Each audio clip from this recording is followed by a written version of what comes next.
భగవద్గీత 2వ అధ్యాయం 6వ శ్లోకం. నచైతదత్ విద్మః కతరన్నో గరియో యద్వా జయేమ యది వా నో జయయుః యానేవ హత్వాన జిజీవిషాను స్థేవస్థిత ప్రముఖే ధార్తరాష్ట్రః.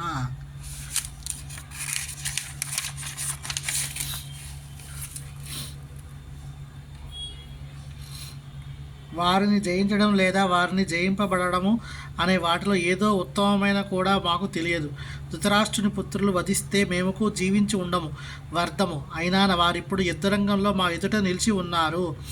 యుద్ధము క్షత్రియుల ధర్మమే అయినప్పటికీ యుద్ధం చేసిన అవసరమైన హింసకు తెగించాలో లేదా యుద్ధాన్ని త్యజించి భిక్షమెత్తు జీవించాలో అర్జునుడికి తెలియలేదు.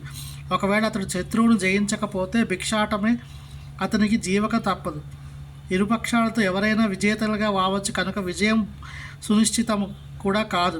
ఒకవేళ విజయం వారి కొరకు వేచి ఉన్న యుద్ధంలో ధృతరాష్ట్ర పుత్రులు మరణిస్తే వారు లేకుండా జీవించడం అతి కష్టమే అవుతుంది. అటువంటి పరిస్థితుల్లో అది వారికి వేరొక రకమైన అపజయం అవుతుంది. అర్జునుడు మహాభక్తుడే గాక మహాజ్ఞానవంతుడని తన మనస్సుపై ఇంద్రియాలపై పూర్తి నియంత్రణ కలవాడై ఈ భావనలు నిశ్చయంగా నిరూపిస్తున్నాయి.